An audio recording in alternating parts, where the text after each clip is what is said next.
ஒரு பக்கம் நிஜமாவே பல்லவனெல்லாம் பார்த்தா அவ்வளோ பாவமான ஒரு கேரக்டராக இருக்கார். ஆனால் வந்து ரொம்ப ஸ்வீட்டான கேரக்டராக இருக்கார். இன்றைக்கி வந்து பார்த்திங்க அப்படின்னா வந்து வாக்கிங் போயிட்டுருக்காங்க எல்லோரும் கிளம்பி டீ குடிக்கலான்ட்டு.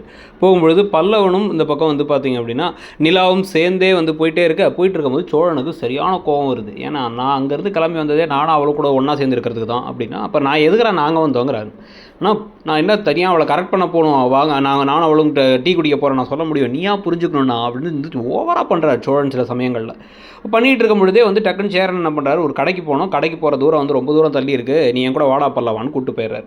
கூப்பிட்டு பல்லவன்ட்ட வந்து அவன் கூட கொஞ்சம் பழகணுங்கிறாங்க அப்படின்னா, ஓ அண்ணன் அண்ணியை கரெக்ட் பண்ண போகிறாரான்னா இந்த வார்த்தையெல்லாம் சொல்லாதாரா அப்படின்ட்டாச்சு.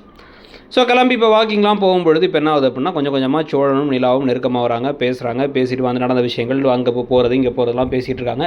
அப்புறம் அது எல்லாம் தெளிவாக தெரிஞ்சிருச்சு, இது நீலகிரிலாம் சரி ஏலகிரிலாம் கிடையாது அப்படின்னு சொல்லிட்டு. ஏன்னா வந்து பார்த்திங்கன்னா வந்து பின்னாடி தென்னை மரம் இருக்கிறது மட்டும் இல்லாமல் பீச்சே தெரியுது பாஸ், பீச்சே தெரியுது அப்படிங்கிற மாதிரி இருக்குது. ஸோ அது மட்டும் இல்லாமல் இவங்க 4 பேர் மட்டும் குளிருதுன்னு மஃப்ளர்லாம் போட்டுட்ருக்காங்க. ஆனால் மற்றவங்க எல்லோரும் நார்மலாக கேஷுவலாக வெயிலில் நடமாடிக்கிட்டு இருக்காங்க.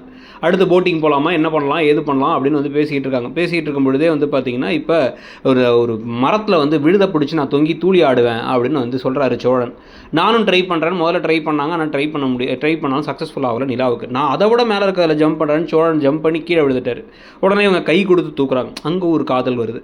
நைட்டு சாப்பிட போகிற இடத்துல வந்து கரெக்டாக அவங்க கையெல்லாம் கழுவிட்டு வராங்க. ஆனாலும் வந்து யாருமே மனோகரன் ஃபேமிலியை பார்க்கல. இது வரைக்கும் மனோகரன் ஃபேமிலியை பார்க்காமலே இருக்காங்க.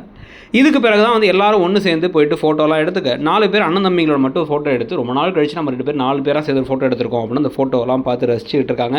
ஆனால் அடுத்த ப்ரோமோ, அதாவது ஞாயிற்றுக்கிழமை ஸ்பெஷல் எபிசோடில் தான் வந்து பார்த்திங்கன்னா எல்லாரும் ஒருத்தர் சந்திச்சுக்க போகிறாங்க. கை கலப்பாக போகுது. கை கலப்பானதுக்கப்புறமா வந்து இவங்களுடைய கேரக்டரே வந்து ஸ்பாயில் பண்ணுற மாதிரி அவங்க அம்மா நிலா வந்து இன்னும் 4 பசங்களோட வந்திருக்குன்னு பேச போகிறாங்க. இந்த எல்லா விஷயங்களும் நடக்க போகுது.